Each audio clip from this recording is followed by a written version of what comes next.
J'ai été détective des homicides au NYPD pendant un peu plus de 16 ans. 16 ans de misère, de douleur et de mort quotidienne. J'aimerais pouvoir dire que réussir à condamner un suspect que j'avais menotté était satisfaisant.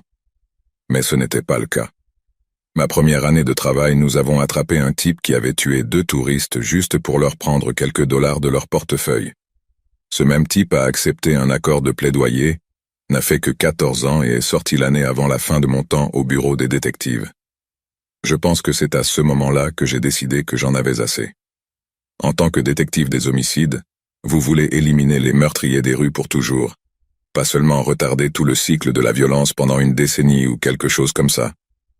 Je me sentais inutile, comme une pièce dans une machine qui ne fonctionnait même pas correctement. Puis, environ 1 an avant de rendre mes papiers, j'ai parlé à un ancien collègue qui avait quitté son travail pour devenir enquêteur privé indépendant à Miami. Il a dit que c'était la meilleure décision qu'il avait jamais prise, qu'il gagnait 3 fois le salaire sans avoir à faire aucun des travaux sales sérieux qui rendaient le travail de détective des homicides presque insupportable. Il a également mentionné que si vous avez une bonne réputation pour livrer des enquêtes, ou si les gens entendent que vous êtes un ancien policier, les offres d'emploi arrivent si vite et si fréquemment que vous pouvez pratiquement choisir les emplois que vous voulez tout en fixant votre prix. À ce moment-là, j'étais divorcé. J'avais des enfants adultes à l'université de l'autre côté du pays, alors il n'y avait vraiment rien qui me retienne dans la ville de New York. Et ainsi, une fois mon préavis terminé, j'ai choisi un appartement à Miami, j'ai pris un volume pour la Floride et j'ai commencé ma nouvelle vie dans l'état du soleil. J'ai commencé par obtenir les travaux excédentaires que mon ancien collègue ne pouvait pas gérer. Je recevais un appel, je devais refuser la personne, mais je leur donnais le vieux. Je ne peux pas le faire, mais je connais un gars, ex-NYPD comme moi, travailleur solide, intelligent et diligent. Encore et encore, cela me rapportait des emplois de pays bien payés qui consistaient principalement en des affaires d'assurance et de responsabilité personnelle. Fondamentalement, si quelqu'un déposait une demande d'indemnisation pour blessure personnelle contre un individu ou une entreprise, je les suivais un peu pour m'assurer que leur blessure était réelle et qu'ils ne faisaient pas autre chose comme aller au gymnase ou quelque chose du genre dans leur temps libre. Mais il y avait un autre type de travail qui représentait une grande partie des travaux que nous faisions, et c'était l'infidélité suspecte. Un mari ou une femme nous contactait en disant qu'ils pensaient que leur conjoint avait une aventure. Alors nous suivions le sujet pendant un certain temps, traquant ses mouvements chaque fois qu'il n'était pas à la maison familiale pour voir s'il voyait vraiment quelqu'un d'autre à côté. Et, malheureusement, plus souvent qu'autrement, le pressentiment de la partie suspecte était correct. Nous les attrapions en train de se faufiler dans un appartement avec une bouteille de vin, juste pour sortir le lendemain matin avec un certain éclat sur eux, si vous voyez ce que je veux dire. Parfois, c'était plus flagrant que ça et, plus souvent qu'autrement, obtenir suffisamment de preuves de l'aventure nécessitait une surveillance sérieuse et un travail de surveillance. Et c'était ce genre d'appel qui représentait l'un des cas les plus perturbants et terrifiants sur lesquels j'ai travaillé. Un matin, mon ancien collègue m'a appelé et m'a dit qu'il avait passé mes coordonnées à une femme qui soupçonnait que son mari avait une aventure. Lorsqu'elle m'a appelé, elle m'a donné le discours habituel sur la façon dont il disparaissait pendant des périodes inhabituelles et comment ses explications sur son emplacement étaient inconsistantes et comment sa vie intime avait presque disparu au cours des derniers mois. Pour moi, cela semblait être un cas clair. Tout ce que j'avais à faire était d'obtenir les preuves photographiques nécessaires, peut-être de capter un peu d'audio d'un appel que le mari ferait à son mystérieux amant, et ensuite de réclamer ma rémunération. Alors que je parlais au téléphone avec la femme en question, que je maintiendrai anonyme pour des raisons évidentes, j'ai pris note de toutes les informations pertinentes sur les passe-temps, les habitudes et les déplacements du mari avant de commencer à le suivre. L'une des principales plaintes de la femme était que son mari rentrait particulièrement tard certains soirs de la semaine et disparaissait ensuite les week-ends. Elle prétendait qu'il était dans certains endroits, comme un bar par exemple, et ensuite sa femme appellerait juste pour découvrir qu'il n'était pas là. C'était un dimanche après-midi quand je l'ai suivi de chez lui jusqu'à la région de Glenvar Heights de la ville. Je pensais l'avoir coincé par la façon dont il agissait quand il s'est arrêté devant une maison, regardant autour de lui comme un lapin sortant de son terrier, semblant coupable de tout. Quand il a sonné à la porte, J'ai préparé mon appareil photo pour prendre des photos de qui allait répondre, en supposant que ce serait son amante. Cependant, ce n'était pas une femme du tout, mais un homme avec qui il semblait avoir une relation assez amicale. Ce ne serait pas la première fois que je découvrais qu'un mari ou une femme n'avait pas encore quitté le placard, pour ainsi dire. Les aventures ne se produisent pas toujours avec des membres du sexe opposé. Mais quand j'ai transmis mes découvertes à sa femme, et que je lui ai montré les photos que j'avais prises, elle m'a dit que l'homme qui l'avait été visiter était un ami proche à elle. Tout cela avait du sens, étant donné que, pour autant que je sache, tout ce qu'ils avaient fait était de regarder un match des Dolphins à la télévision. Je veux dire, je n'ai pas pu voir directement le mari, mais j'ai pu voir l'ami boire de la bière et parler à quelqu'un que j'ai supposé être notre suspect de tromperie. Naturellement, j'ai pensé que c'était une impasse. J'ai continué à suivre le mari pendant environ 3 semaines et, à part quelques occasions où il rendait visite à des membres de la famille ou sortait boire avec des collègues de travail, il ne rendait visite à cet ami particulier que lors de ses absences inexpliquées. Autant que je puisse en juger en espionnant à travers une fissure dans les rideaux, le couple buvait quelques bières et regardait un match ensemble. Rien de répréhensible du tout. J'ai essayé de le lui expliquer à la femme de l'homme, comment tout semblait innocent et que je ne l'avais pas attrapé en train d'aller dans un endroit même vaguement sordide, mais elle ne l'acceptait pas. Elle m'a dit que son mari avait commencé à agir de manière de plus en plus étrange récemment, qu'il avait commencé à dire des choses plutôt troublantes, en dormant, comme s'il parlait à un amant ou quelque chose comme ça. Quand je lui ai dit que j'étais parvenu à une conclusion assez solide, une qui n'impliquait pas qu'il triche du tout, et que je ne pouvais pas continuer l'enquête avec une bonne conscience, elle m'a offert $50 de plus pour 2 semaines supplémentaires de recherche de preuves d'infidélité. À ce moment-là, je ne voulais pas accepter son argent. Ce serait moralement incorrect de continuer à lui prendre de l'argent, et cela pourrait finir par ruiner ma bonne réputation dans le processus. Mais quelque chose dans ses supplications m'a fait pitié. Cela et le fait qu'elle ne semblait pas être le type paranoïaque. Elle a insisté sur le fait qu'il y avait quelque chose dans ses soupçons et qu'elle continuerait à me payer ou essaierait avec quelqu'un d'autre. Cela a scellé l'affaire. Je lui ai dit que je travaillerais sur le SIA pendant 2 semaines de plus, mais après cela, elle serait seule. La prochaine fois que je l'ai suivie, c'était un soir en semaine, un où je l'avais suivie depuis son travail au bureau du centre jusqu'à la résidence à Glenvar Heights. Je pensais que CE serait une autre soirée à regarder le sport en silence sur la télévision de quelqu'un à travers une fissure dans les rideaux. Sauf que cette fois, le type n'avait pas complètement fermé les rideaux. Alors j'avais une bien meilleure vue sur la pièce où ils étaient censés être. Je dis censé parce qu'après que le mari ait été accueilli dans la maison, il ne s'est joint à son ami dans la salle de télévision que pendant 1 minute ou 2 tout au plus, avant de se diriger vers une autre partie de la maison. Du moins c'est ce que j'ai supposé, parce qu'il n'est pas réapparu dans la salle de télévision pendant encore 2 heures. C'est alors que j'ai réalisé qu'à chacune de ses visites, il avait suivi le même schéma de comportement.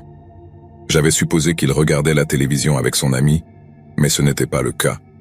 L'ami parlait avec quelqu'un au téléphone en mode haut-parleur. J'avais fait une grosse erreur de jugement. Quelque chose de bizarre se passait dans cette maison, et c'était quelque chose qui était essentiellement confirmé comme sordide lorsque le mari est sorti de la maison, à un moment donné dans un état de semi-nudité. Il avait enlevé sa cravate, sa chemise était déboutonnée, et comme quelque chose sorti d'un mauvais film, il avait oublié de remonter la fermeture éclair de son pantalon. La prochaine fois que j'ai suivi le mari à la maison de son ami, j'ai apporté avec moi un microphone parabolique avec un enregistreur attaché. C'est un type spécial de microphone qui utilise essentiellement une sorte de petite assiette satellite pour capter et concentrer les ondes sonores. Bien qu'il ne produise pas toujours un son de qualité optimale, même les modèles les plus chers comme le mien peuvent être très efficaces pour écouter des conversations à distance. J'ai payé près de $1 500 pour le modèle que j'utilise, mais croyez-moi, cette chose s'est largement payée et je l'ai utilisé à plusieurs reprises pour obtenir des preuves audio solides dans des enquêtes de fraude à l'assurance ou d'infidélité. Donc, après que le mari soit arrivé chez l'ami, j'ai pointé le microphone parabolique vers la fenêtre de la salle de télévision et j'ai écouté à la recherche de quelque chose d'incriminant. C'est alors que l'intrigue a vraiment commencé à s'épaissir, comme on dit. Autant que je puisse comprendre, le mari est arrivé, lui et son ami ont discuté un peu. Puis il y a eu un échange d'une somme d'argent, le mari remettant à son ami une somme considérable avant de se diriger vers une autre pièce. Encore une fois, après quelques heures, Le mari est réapparu, semblant assez extatique. Les deux gars ont discuté un peu plus et ensuite le mari est parti. Mon premier pensée était qu'il s'agissait d'une sorte de situation narcotique, que le mari utilisait la maison de son ami pour consommer de l'héroïne ou quelque chose du genre. La seule façon de confirmer mes soupçons était de surveiller les lieux pour voir qui d'autre venait et partait. De cette façon, je saurais avec certitude s'il y avait un trafic de drogue ou quelque chose de plus sinistre. Et effectivement, la maison recevait des visiteurs à plusieurs reprises, tout au long de la journée et de la nuit. À chaque fois, il y aurait un échange d'argent avant que le visiteur ne disparaisse dans une autre partie de la maison pour des durées variables.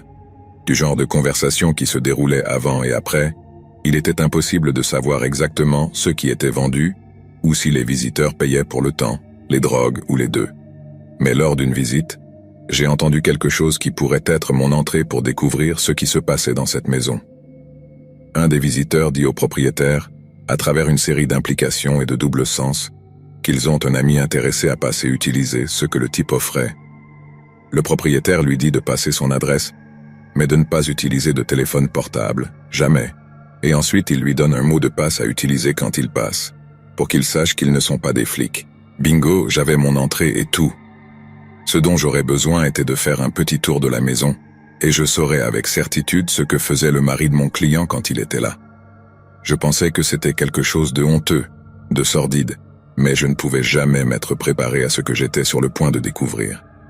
J'ai attendu quelques heures avant de faire mon mouvement, m'assurant qu'aucun autre visiteur n'était en train de visiter, mais aussi que suffisamment de temps s'était écoulé entre les visites pour que le propriétaire ne se méfie pas trop de moi, prétendant être la référence du visiteur précédent.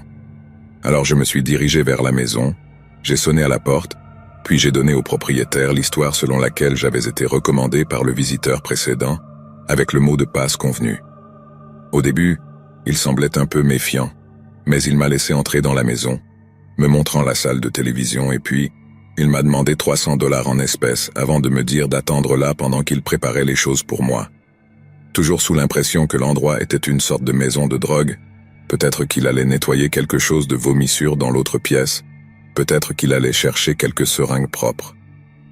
Dans mon esprit, ces soupçons se confirmaient pratiquement quand il revenait à la salle de télévision quelques minutes plus tard et me demandait si j'étais prêt pendant qu'il enlevait une paire de gants en caoutchouc. Je l'ai suivi dans le couloir et j'ai remarqué l'odeur de produits de nettoyage dans l'air autour de lui, mais quand il m'a montré la chambre où tous les autres visiteurs étaient censés avoir payé pour être, j'ai presque laissé tomber ma mâchoire.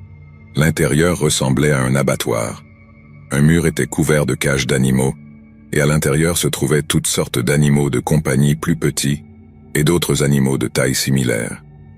Des chats, des races de chiens plus petites, des cochons d'Inde, des poulets, des créatures ressemblant à des rongeurs que je n'ai appris que plus tard s'appelaient des chinchillas. Et il devait y avoir au moins 20 à 30 animaux différents enfermés là-dedans. Ensuite, au centre de la pièce, il y avait une grande table en bois tachée de sang et sur elle toutes sortes d'outils et d'ustensiles de cuisine. Comme je l'ai dit, j'avais supposé qu'il s'agissait d'une maison de drogue. J'avais même joué avec l'idée qu'elle soit une sorte de bordel, mais jamais en 1 million d'années je n'aurais soupçonné que l'endroit soit une sorte d'entreprise liée à la mort de la part du propriétaire. Le fait que mon client soupçonnait l'infidélité, étant donné les fortes insinuations sensuelles, pour ensuite découvrir que la cause de ses longues absences était qu'il semblait prendre plaisir à tuer de petits animaux innocents, a été l'un des moments les plus perturbants et révélateurs de ma vie. Même pendant mon temps avec l'homicide de NYPD, les gens qui tuent des personnes étaient déjà assez mauvais. Mais les humains prenant la vie de petits animaux innocents, pour ceux qui semblaient être une sorte de gratification tordue, était quelque chose que j'ai eu du mal à sortir de mon esprit. J'ai pris quelques photos de l'intérieur de la pièce et je suis ensuite sorti immédiatement de la maison pour appeler la police.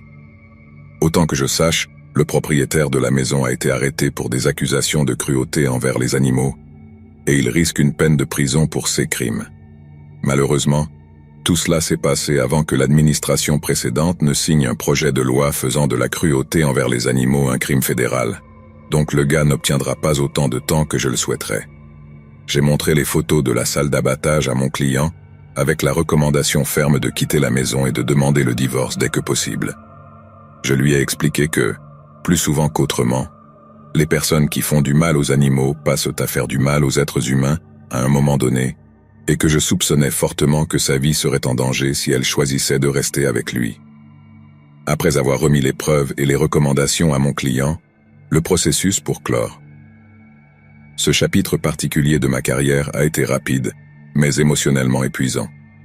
Mon client, compréhensiblement dévasté et troublé par les découvertes, a pris des mesures immédiates pour se protéger. Elle a déménagé de la maison qu'elle partageait avec son mari et a commencé les procédures de divorce. En parallèle, elle s'est assurée que les autorités avaient toutes les preuves nécessaires pour poursuivre le propriétaire de la maison des horreurs. Bien que cela ait été un soulagement pour elle de se sortir d'une relation malsaine, les cicatrices émotionnelles de cette expérience peuvent prendre beaucoup de temps à guérir.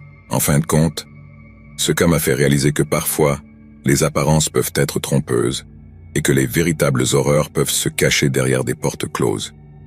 Cela m'a également rappelé l'importance de rester vigilant et de toujours écouter son instinct lorsqu'il s'agit de situations potentiellement dangereuses. Et bien que je sois reconnaissant d'avoir pu aider mon client à sortir d'une situation dangereuse, ce cas restera gravé dans ma mémoire comme l'un des plus troublants de ma carrière de détective privé.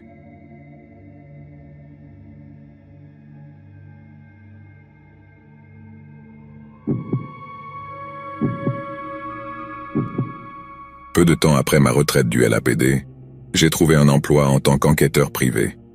C'était censé être juste pour changer de rythme et me désaccoutumer du style de vie trépidant, avec l'avantage supplémentaire d'augmenter mon compte de retraite jusqu'à ce que je sois prêt à simplement jouer au golf pour le reste de ma vie. Voici l'histoire d'un des rares cas que je n'ai pas accepté. Un cas étrange et perturbant qui m'a vraiment soulagé d'être éloigné du grand public. Car, comme vous le savez probablement, ils peuvent être totalement fous.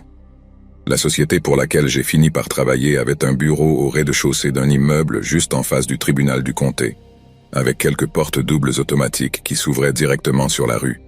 Cela signifiait que nous recevions beaucoup de personnes qui entraient simplement depuis le trottoir, parfois apparemment par pure spontanéité. Maintenant, si la journée était assez calme, je sortais et rentrais chez moi vers 4 heures de l'après-midi, ce que, ce jour-là en particulier, j'avais hâte de faire. Mais juste 15 minutes avant que je prévoie de partir, j'ai reçu un appel de la secrétaire me demandant si j'étais libre pour voir un client potentiel. Je ne pensais pas que cela prendrait beaucoup de temps, alors j'ai accepté de les rencontrer. Ensuite, quelqu'un frappe à la porte de mon bureau, entre un homme avec une mallette, s'assoit et commence à me poser toutes les questions financières et logistiques habituelles. Mes tarifs horaires, mon expérience, ce genre de choses. L'homme semblait vraiment agité par quelque chose, ce qui est assez courant, car quand quelqu'un est prêt à engager vraiment un détective privé pour quelque chose, les choses ont tendance à avoir vraiment mal tourné pour eux. Après cette rafale de questions, je demande poliment s'il y a quelque chose sur quoi je peux aider, à quoi il répond qu'un groupe de personnes a volé sa propriété intellectuelle. Il a ensuite tenté de prendre des mesures légales et l'organisation a essentiellement répondu en le harcelant en groupe. Les CA de pays, comme nous les appelons, tendent à être agréables et basiques.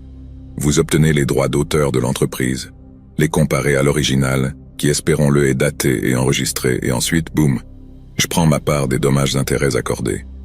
Je lui ai ensuite demandé de me raconter en détail quelles idées lui avaient été volées, mais à ma confusion, il a commencé à parler de comment il y a 1 an il s'était fait faire une vasectomie dans un centre médical local. Il a commencé à donner des noms, des dates, combien coûtait l'opération, moment où je l'ai interrompu poliment et lui ai demandé pourquoi il me disait tout ça. Il s'arrête, ses yeux se rétrécissent et me regarde comme si j'avais dit quelque chose de grossier sur sa mère. Il prend une grande respiration, apparemment en essayant de se calmer un peu, puis à voix basse commence à me raconter quelque chose que je n'aurais jamais cru entendre en 1 million d'années. Dans des tons sourds, il commence à me dire qu'il a été opéré à nouveau. Cela semblait être un énorme détournement, ou du moins qu'il avait commencé à expliquer comment exactement ses idées lui avaient été volées. Mais j'avais tout faux.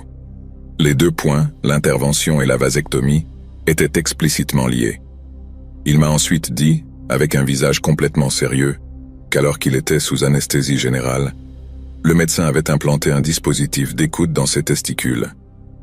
Je n'ai pas dit un mot, mais je suppose que l'expression sur mon visage trahissait complètement ce que je pensais, car il était extrêmement offensé et commençait à divaguer sur le fait que personne ne le croyait, qu'il n'était pas un menteur et qu'il avait des preuves. L'allégation concernant les preuves a attiré mon attention, alors j'ai écouté ses notions pendant 1 minute tout en ouvrant la mallette qu'il avait apportée et en sortant ce qui semblait être une radiographie de sa région pelvienne. Il a commencé à pointer ce qui était très évidemment ses parties intimes, et plus spécifiquement, un petit point blanc sur l'une d'elles. Maintenant, je ne suis certainement pas un expert médical, mais à moins qu'il n'ait réussi à ajouter quelque chose à ce qui était évidemment une radiographie authentique, cela semblait assez convaincant pour moi. J'ai pris l'image, je l'ai étudiée, et pour une des premières fois de toute ma carrière d'enquêteur, j'étais vraiment déconcerté par ce que je voyais. Néanmoins, j'ai opté pour une approche conservatrice, lui disant que je ne suis pas médecin, mais que les chances que le petit point blanc soit un dispositif d'écoute étaient très minces. Je lui ai recommandé d'obtenir un deuxième avis sur la radiographie au cas où ce serait une sorte de tumeur, et ce serait vraiment tragique s'il gaspillait son temps avec des idées aussi farfelues, alors que sa santé pourrait être vraiment en danger. Mais à ma grande surprise, au lieu de prendre au sérieux ce que je lui avais dit, il semble totalement ignorer ce que j'ai dit, et continue à me dire qu'une organisation sombre utilise le dispositif d'écoute pour voler des idées qu'il a pour des inventions, avant de les vendre à de grandes entreprises. Il me dit ensuite qu'on lui doit des millions et des millions de dollars parce qu'il a inventé les AirPods et que l'idée lui a été volée. Maintenant, je sais que les chances que cela se produise sont extrêmement minces, non pas parce que c'était hors de question, mais parce que, disons qu'à ce stade, je commençais à avoir une idée du caractère de cet homme, pour le dire poliment. Mais je ne voulais pas l'offenser, donc j'ai décidé de lui donner un devis élevé qui le dissuaderait sûrement de faire appel à mes services, ce qui le ferait sûrement sortir de mon bureau pour que je puisse être chez moi à 4h30. Je lui donne un devis d'un acompte de 100 000 $, lui donnant un peu de blabla sur comment mes frais seraient proportionnels au montant en dollars accordé, et que, comme il l'a dit, on lui doit des millions et des millions de dollars. À ma grande surprise, il accepte, mais il me dit que je dois attendre de gagner le procès avant de pouvoir obtenir ma rémunération. Mais voici la chose. En Californie, seuls les avocats peuvent travailler sous condition. Cela signifie que leur rémunération est conditionnée à la victoire du procès pour leurs clients. Les enquêteurs privés et toutes les personnes qui pourraient travailler aux côtés de ces avocats doivent encore être payés, qu'ils gagnent ou perdent. Je dis à l'homme cela lui expliquant que je ne peux pas enfreindre la loi, mais que si je trouvais un avocat prêt à prendre l'affaire, j'étais plus que disposé à travailler pour eux, pour obtenir toute preuve potentielle dont ils pourraient avoir besoin pour gagner le procès. L'homme reste silencieux, et il y a quelques moments de silence gênant. Puis je lui demande s'il a un médecin en qui il a confiance qui serait prêt à examiner la radiographie qu'il m'a montrée. Sérieusement, quand je dis que j'étais vraiment inquiet pour la santé de cette personne, ce n'est pas seulement parce qu'il semblait qu'il n'avait pas toutes ses facultés mentales. Son visage change, sa tête penche un peu et il commence à me regarder sous son sourcil. J'avais plus qu'assez fait au LAPD et je savais ce qui allait suivre, donc je me suis reculé un peu dans ma chaise et je lui ai demandé s'il y avait un problème. Je n'oublierai jamais ce qu'il a dit ensuite. « J'ai commis une grosse erreur ici, n'est-ce pas ?» Sa voix était monotone, comme s'il parlait à un robot tout à coup. J'ai répondu aussi poliment que possible, lui disant simplement que je pensais qu'il pourrait avoir besoin d'un deuxième avis, mais il m'interrompt avec « Vous êtes l'un d'entre eux, n'est-ce pas ?» Dans le département, nous avions organisé notre salle d'interrogatoire pour que l'agent soit toujours plus proche de la porte. Cela servait à deux fins. Premièrement, si le suspect essayait de s'échapper, nous pourrions lui barrer le passage à la porte et deuxièmement, si le suspect décidait d'attaquer l'agent qui l'interrogeait, il aurait beaucoup plus de chances de sortir indemne s'il était la personne la plus proche de la sortie. Maintenant, pour la première fois depuis que je suis devenu enquêteur privé, je regrettais de ne pas avoir organisé mon bureau de la même manière. De toute façon, il a fait son accusation et évidemment je la nie, mais ce type ne prend pas non pour une réponse. Il commence à m'appeler un infiltré, devenant de plus en plus agressif chaque seconde. Encore une fois, je commence à reculer dans ma chaise, maudissant silencieusement que mon permis de port d'armes dissimulées n'ait pas encore été accordé parce que je savais que j'étais en danger. Je savais que ce type était sur le point de m'attaquer, et c'est ce qu'il a fait. Il s'est levé de la chaise sur laquelle il était assis, et tout à coup il semblait beaucoup, beaucoup plus grand qu'il ne l'était quand il est entré. Il a mis un pied sur mon bureau et monté dessus, a sauté sur moi, me renversant immédiatement et en quelques secondes, il m'avait dans une clé de cou. Honnêtement, j'ai eu beaucoup de chance qu'il décide de faire autant de bruit dans le processus de m'attaquer. Si elle avait réussi à me surprendre et à me mettre dans cette clé de cou sans alerter la secrétaire de l'entreprise, je suis à peu près sûr que je serais 6 pieds sous terre en ce moment. Il était plus rapide que moi, plus grand que moi, plus fort que moi, et considérablement plus jeune que moi. Je n'avais aucune chance dans un combat homme à homme. Je remercie juste Dieu qu'à la fin la secrétaire ait alerté l'un des autres enquêteurs privés qui se trouvèrent sur place, qui a réussi à utiliser un pistolet taser pour le faire sortir de dessus moi.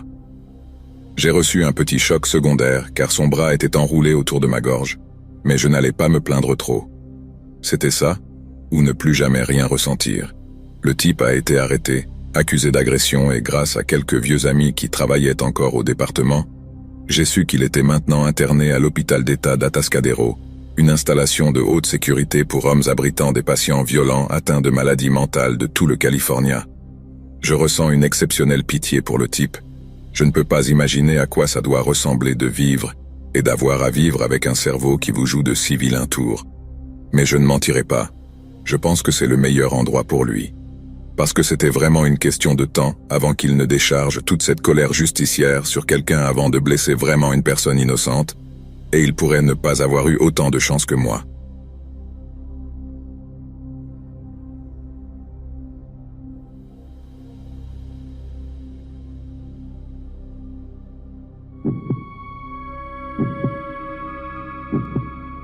Le 3e mai 2007, Madeleine McCann, une fillette de 3 ans, a disparu de son lit dans un appartement de vacances d'une station balnéaire de la région de l'Algarve, au Portugal. Plus connue sous le nom de Maddie dans les médias et parmi ses proches, elle avait été emmenée en vacances par ses parents, Kate et Jerry, ainsi que par ses frères jumeaux plus jeunes. Une nuit, les McCann ont laissé leurs enfants dormir dans l'appartement du rez-de-chaussée où ils séjournaient, tandis qu'ils dînaient dans un restaurant à proximité. Kate et Jerry ont supposé qu'ils seraient sûrs de laisser leurs enfants seuls pendant ce temps, car le restaurant mentionné était à seulement 55 mètres, ce qui leur permettrait de vérifier leur état de temps en temps. Cependant, lorsque Kate est allée vérifier les enfants vers 10 heures du soir, elle a découvert que Maddie avait disparu. Dans les semaines suivantes, la police portugaise a mal interprété certaines des preuves ADN recueillies sur la scène du crime. Cela les a amenés à soupçonner que Maddie était morte dans une sorte d'accident tragique dans l'appartement, ses parents dissimulant leur propre implication en simulant un enlèvement. Les McCann ont été formellement déclarés suspects dans l'affaire par la police portugaise en septembre 2007, mais ont essentiellement été disculpés de tout soupçon en juillet 2008, lorsque le procureur général du Portugal a classé l'affaire sous prétexte qu'il y avait très peu de preuves pour amener l'affaire en justice. Par la suite, l'agence britannique de l'application de la loi Scotland Yard a lancé sa propre enquête, appelée Opération Grange, à la mi-2011. Après une quantité considérable de recherches, l'officier enquêteur principal a déclaré qu'il considérait la disparition comme un acte criminel perpétré par un étranger, très probablement un enlèvement planifié ou un volume devenu violent lorsque les auteurs ont cru avoir été découverts. En 2013, Scotland Yard a publié des images composites d'hommes locaux qu'il voulait interroger en relation avec la disparition de Maddie, y compris un homme vu emmenant un enfant vers la plage la même nuit où elle a disparu. Peu après, et à la lumière de l'identification de nouveaux suspects locaux, la police portugaise a rouvert son enquête sur sa disparition. Cela a conduit l'opération Grange britannique à être réduite en 2015 pour permettre aux autorités portugaises d'avoir plus de contrôle sur l'enquête. Cependant, certains des détectives qui travaillèrent sur l'affaire ont continué à poursuivre un petit nombre d'investigations qui semblaient valoir la peine d'être suivies. Un journal britannique de premier plan a décrit la disparition comme l'affaire de personnes disparues la plus médiatisée de l'histoire moderne et, jusqu'à ce jour, son sort reste un mystère complet. Bien que la police de plusieurs pays ait été impliquée dans la tentative de localiser leur fille, les McCann ont pris soin de recruter une société d'enquêteurs privés pour déterrer des informations qui pourraient aider les agences de police régulières dans leurs recherches. La société de PI, connue sous le nom de Oakley International, basée à Washington DC aux États-Unis, a été initialement engagée avec un contrat de 6 mois d'une valeur de plus d'1 demi-million de dollars, principalement collectés par le biais de dons de bienfaisance de membres du public, Oakley International a commencé à interviewer des témoins potentiels, à examiner des enregistrements de sécurité et à suivre des pistes à travers toute l'Europe. Mais en 2008, les McCann ont porté de graves accusations contre le PDG irlandais de 56 ans de la société, Kevin Halligan, ce qui signifiait qu'ils avaient résilié le contrat, ne remettant que la moitié de ceux qui étaient apparemment dus à la société. On a dit que Halligan gaspillait des ressources destinées uniquement à la recherche de Maddie, en les utilisant apparemment pour financer un style de vie luxueux de voyage et de loisirs. Halligan a vivement nié les accusations, mais il semble que l'homme ne soit pas étranger à la fraude. En 2012, il a été extradé aux États-Unis pour faire face à des accusations de fraude non liées d'un montant de 1 300 000 livres, auxquelles il a plaidé coupable l'année suivante.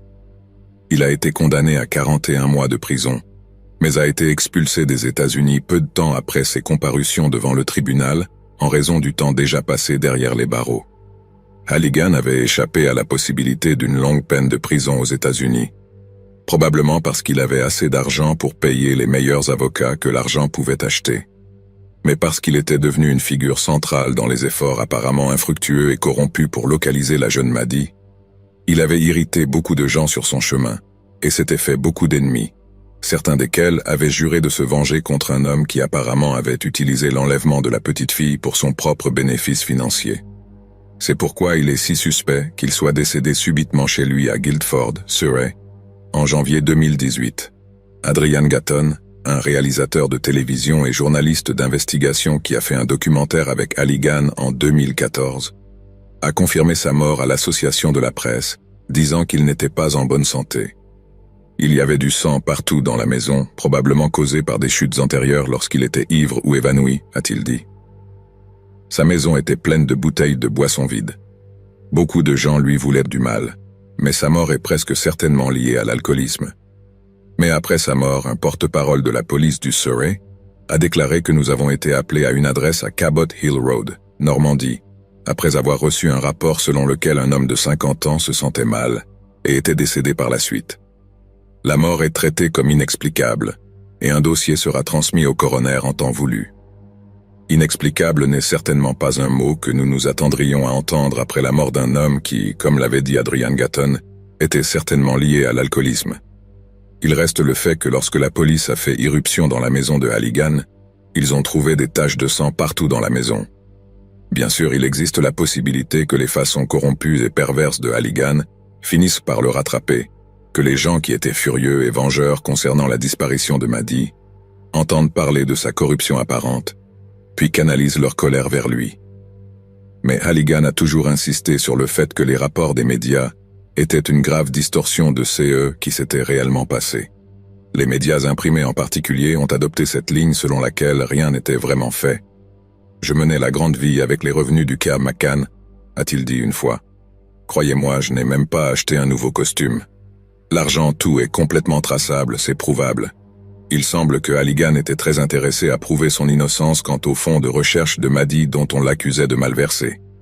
Peut-être que l'alcoolisme dont on disait qu'il souffrait était le résultat direct de la colère qu'il avait suscitée, et était une manifestation de la douleur que tout homme innocent subirait sous ce genre de surveillance injustifiée.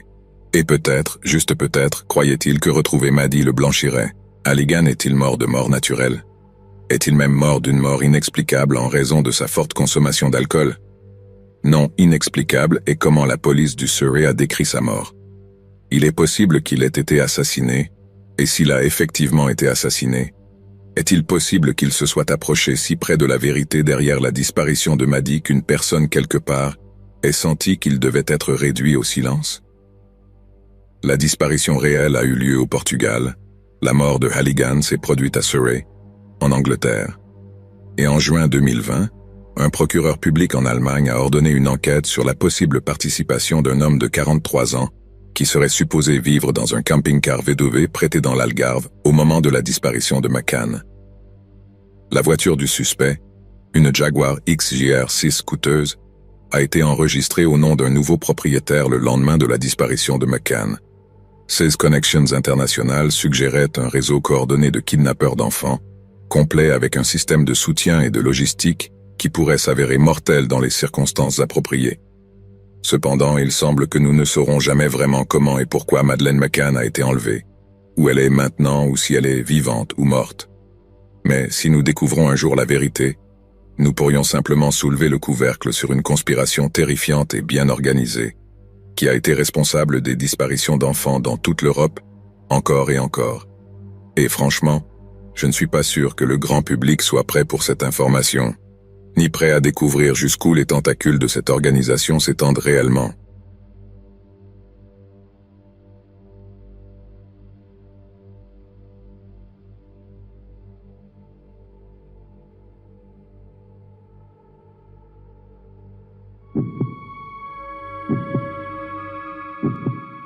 Daniel John Morgan est né le 3 novembre 1949 à Singapour, fils d'un officier de l'armée britannique. Lui et ses frères ont passé la majeure partie de leur jeunesse à Monmouthshire, au pays de Galles, où Daniel a fréquenté l'école d'agriculture dans la petite ville d'Usk. Il a ensuite suivi une formation agricole supplémentaire au Danemark, mais après plusieurs années de travail dans diverses fermes au Royaume-Uni, il a réalisé que l'agriculture n'était pas sa vocation. Daniel avait une mémoire exceptionnelle pour les détails, ses collègues à la ferme remarquant qu'il pouvait se souvenir de longs numéros de série et de plaques d'immatriculation après les avoir vus seulement une fois.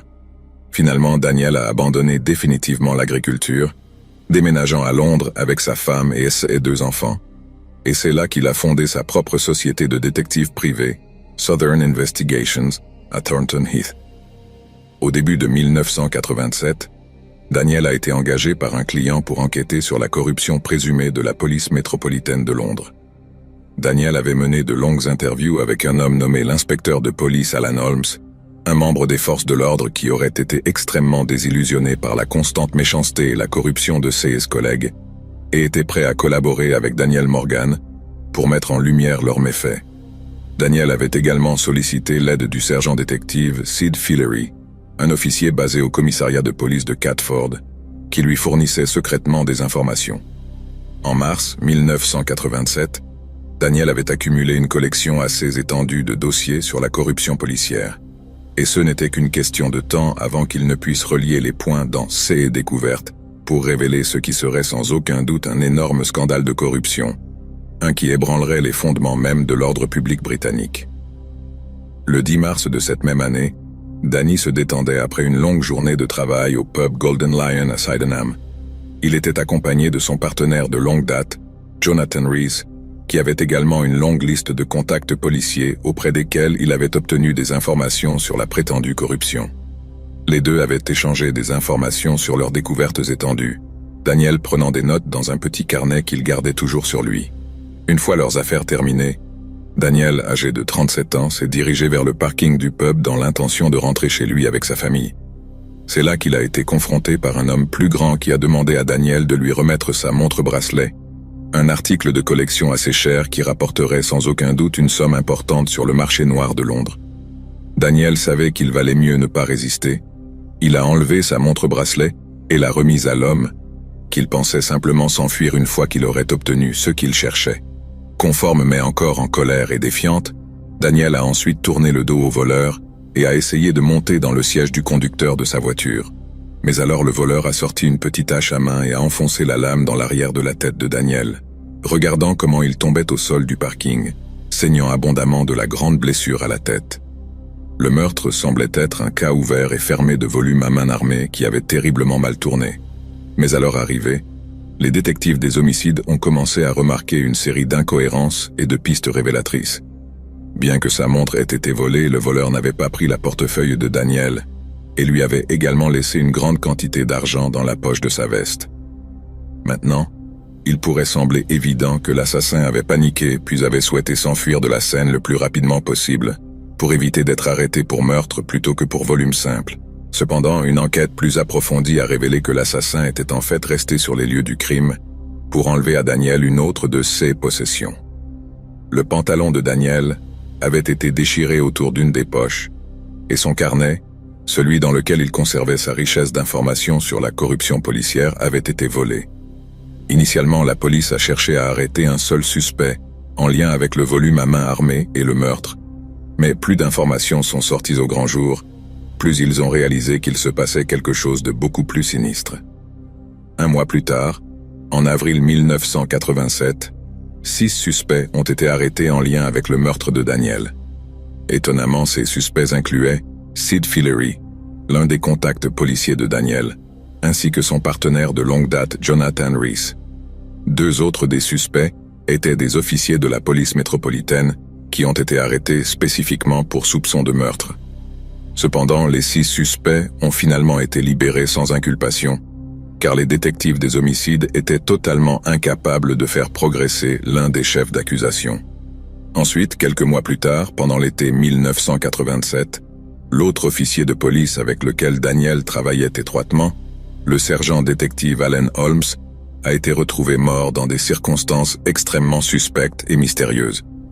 On pensait initialement qu'il s'était suicidé, peut-être à la suite de la dépression et de l'aliénation qu'il ressentait lorsque ses collègues de la police affirmaient que sa collaboration avec des enquêteurs privés en faisait un traître et un mouchard. Mais le coroner a noté qu'il y avait un certain nombre d'incohérences concernant les blessures trouvées sur le corps d'Allen Holmes, certaines étant plus cohérentes avec une agression ou une détention involontaire qu'avec un suicide. Il y a eu de nombreuses allégations et suspicions à ce sujet. Malheureusement, aucune conclusion définitive n'a été atteinte et nous ne pouvons que spéculer sur ce qui lui est arrivé. 1 an plus tard, en avril 1988, une enquête sur la mort de Daniel Morgan a révélé que tout n'était pas en ordre en ce qui concerne les relations professionnelles chez Southern Investigations. Plusieurs informateurs internes ont affirmé que Daniel Morgan et son associé, Jonathan Rees, le même homme qui a été arrêté en relation avec sa mort, avaient eu des discussions approfondies dans la période précédant le meurtre de Morgan. Apparemment, Rees avait dit au comptable de l'entreprise que les policiers qu'il connaissait bien allaient tuer Morgan eux-mêmes ou le feraient arranger en utilisant diverses connexions obscures du monde souterrain. Il a également dit à Lennon que, après la mort de Morgan, Sid Fillery, l'officier qui leur fournissait des informations, le remplacerait en tant qu'associé de Rees chez Southern Investigation. Bien que Rees ait nié catégoriquement avoir assassiné son ancien partenaire, ou avoir eu quoi que ce soit à voir avec la planification de sa mort, il a été piégé par le commentaire sur Sid Fillery, qui en effet a rejoint la société de détectives après sa retraite médicale de la police métropolitaine. L'ancien sergent détective Fillery a également été accusé par des témoins d'avoir manipulé des preuves lors de l'enquête sur la mort de Danny Morgan, en plus d'avoir formé des témoins pour faire des déclarations qui les disculperaient, lui et Rees, de toute implication dans le meurtre. En conséquence, Jonathan Rees a été à nouveau arrêté, mais cette fois-ci non seulement pour une implication abstraite dans le meurtre, mais pour le meurtre lui-même. Cependant, une fois de plus, il a été libéré en raison du manque de preuves, et les résultats de l'enquête en cours sur la mort de Daniel ont conclu qu'il n'y avait eu aucune implication criminelle de la part de membres de la police métropolitaine. Cela malgré de nombreuses arrestations, en plus de la mort hautement suspecte et auto-infligée de l'ancien inspecteur détective Allen Holmes. Cela semblait être une conclusion qui arrangeait beaucoup de monde, mais certainement pas conforme à la vérité. De 1998 à 2011, une série d'enquêtes ont apporté de plus en plus de lumière sur ce qui allait devenir une tache noire sur la réputation de la police métropolitaine. Jonathan Rees s'est également révélé ne pas être étranger à la corruption, puisqu'en 2000, il a été condamné à 7 ans de prison pour complot en vue de planter de la cocaïne sur une femme innocente pour la discréditer dans une bataille pour la garde d'un enfant. C'était une connexion condamnatoire et montrait au grand public que Rees était un homme prêt à descendre très bas pour obtenir ce qu'il voulait. La police a également utilisé des dispositifs de surveillance à plusieurs reprises dans le but d'obtenir secrètement plus d'informations à utiliser dans une autre accusation. Plus d'une fois, ces dispositifs ont enregistré des conversations audio impliquant plusieurs officiers de police dans le meurtre de Daniel Morgan, mais un juge a rejeté les enregistrements comme de simples rumeurs, affirmant qu'ils n'étaient pas suffisamment substantiels pour être considérés comme des preuves sérieuses lors d'un éventuel procès. Ensuite, plusieurs années après que Rees ait été envoyé en prison pour avoir tenté de pervertir le cours de la justice, une autre enquête a été lancée, celle-ci étant tenue secrète.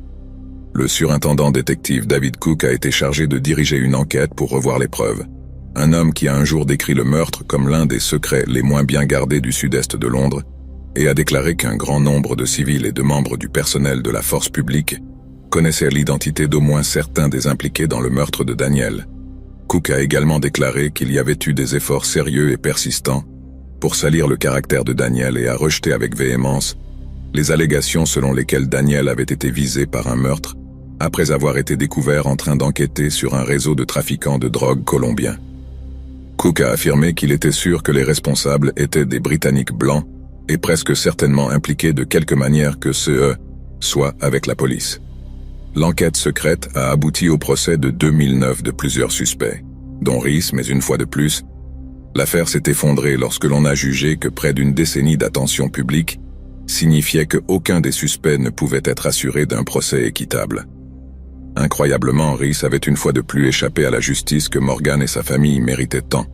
Cependant, étonnamment, depuis sa libération de prison pour tentative de pervertir le cours de la justice, Reese n'a fait aucun effort pour cacher ses activités criminelles.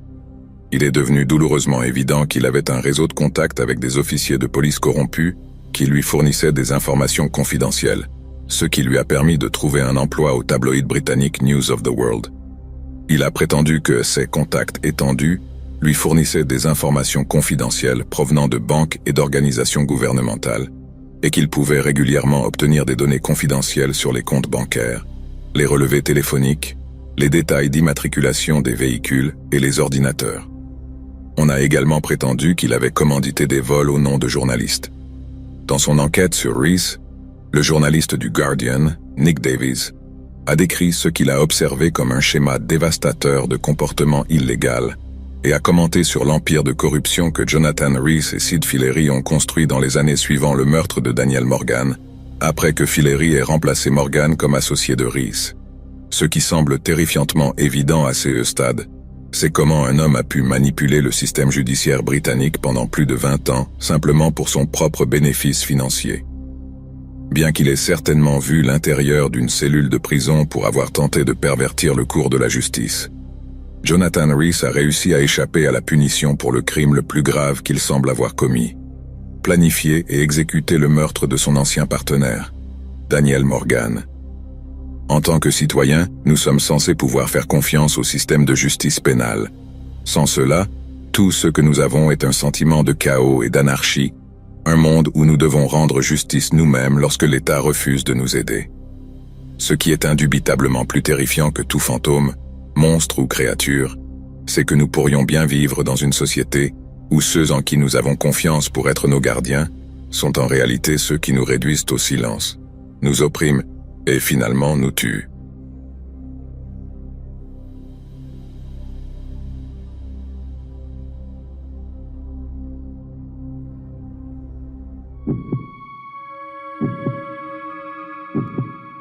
Le 8 septembre 2017, Taylor Wright, une enquêtrice privée âgée de 33 ans en plein divorce, profitait de la vie avec sa petite amie, Cassandra Waller. Les deux venaient de déménager ensemble et tout se passait bien, malgré les procédures de divorce stressantes auxquelles Taylor faisait face avec son ex-mari. Ce jour-là, Taylor est sortie avec une amie, Ashley MacArthur, dans l'espoir de soulager un peu le stress. Mais ce fut une décision qui a non seulement changé sa vie, mais aussi celle de tout son entourage. Au fur et à mesure que la journée avançait, Cassandra a perdu contact avec Taylor lorsqu'elle a cessé de répondre à ses messages textes. Cassandra a contacté Ashley, qui a dit que Taylor avait été stressée et en pleurs toute la journée, et avait besoin de temps pour elle-même. Les choses sont devenues encore plus étranges lorsque Taylor a annulé les plans de dîner avec Cassandra, envoyant un message texte disant qu'elle avait besoin de quelques jours pour clarifier ses pensées. Cassandra savait que Taylor, en tant qu'enquêtrice privée, avait les moyens et les compétences pour disparaître, et elle a commencé à s'inquiéter. Les proches de Taylor étaient également inquiets, car il était inhabituel pour elle de simplement disparaître, surtout sans contacter d'abord son jeune fils. Cassandra est alors allée à la police, qui lui a suggéré de contacter l'ex-mari de Taylor, Jeff Wright, pour enquêter davantage de son côté. Jeff a dit à Cassandra que leur fils avait également essayé de contacter Taylor, mais n'avait reçu aucune réponse. Ensuite, il a émis un avertissement surprenant, disant à Waller que Taylor pourrait lui en vouloir de mêler la police à ses affaires et qu'elle devrait faire attention. Perturbé, Waller a continué à chercher sa petite amie et a commencé à appeler les hôpitaux de la région. Après une semaine sans nouvelles de Taylor, Cassandra a déposé un rapport de personnes disparues et les autorités ont ouvert une enquête. Ils n'ont pas perdu de temps à contacter Ashley, qui était la dernière personne parmi les amis de Taylor à l'avoir vue avant sa disparition. En parlant aux autorités, Ashley a rappelé que Taylor semblait encore stressée à la fin de leur rencontre et qu'elle avait pris un Uber pour aller prendre un verre. Cependant, elle a également révélé de nouvelles informations. Quelques semaines auparavant, Taylor avait retiré 34 000 $ d'un compte joint qu'elle partageait avec son ex-mari et les avait donnés à Ashley pour les garder en sécurité pendant les procédures de divorce. Plus choquant encore, elle a dit que le jour de leur rencontre, Taylor avait récupéré l'argent, l'avait mis dans un sac de toile et l'avait emporté avec elle. Bien qu'Ashley ait nié avoir quelque chose à voir avec la disparition de Taylor, une équipe de recherche a ratissé la ferme où les relevés téléphoniques montraient qu'Ashley et Taylor avaient été ensemble le jour de sa disparition. Au départ, ils n'ont rien trouvé et les enquêteurs ont été contraints de relâcher Ashley. Cependant, ceux qui ont continué à fouiller dans la ferme en question ont bientôt fait une découverte troublante. Un crâne humain avec une balle. Les enquêteurs ont commencé à extraire le corps et ont trouvé un collier que Taylor portait sur une photo. La police était extrêmement suspecte qu'il s'agisse de l'enquêtrice privée disparue, et leurs soupçons ont été confirmés lorsque les dossiers dentaires ont ensuite prouvé qu'il s'agissait du corps de Taylor. Environ un mois après sa disparition, ils ont finalement retrouvé Taylor, et Ashley, qui niait toujours tout acte répréhensible, a été arrêtée pour meurtre au premier degré. En fin de compte, Ashley a été reconnue coupable d'avoir assassiné son amie, l'enquêtrice privée, pour une somme aussi modeste que 34 000 $. Cela peut sembler beaucoup d'argent pour certains, mais comparé à la valeur d'une vie humaine, c'est une somme dérisoire pour laquelle aller en prison pour le reste de sa vie. Et c'est ce qui est si terrifiant dans ce cas en particulier. Ce n'était pas la vengeance qui motivait ce meurtre, ni le sadisme ni la gratification. La vie de Taylor a été prise pour rien de plus que le salaire annuel moyen d'une personne. Il semble que la cupidité humaine puisse parfois s'étendre si profondément qu'elle peut nous rendre sanguinaires, insensibles et meurtriers, ce qui est certainement une pensée qui empêchera certains d'entre nous de dormir la nuit.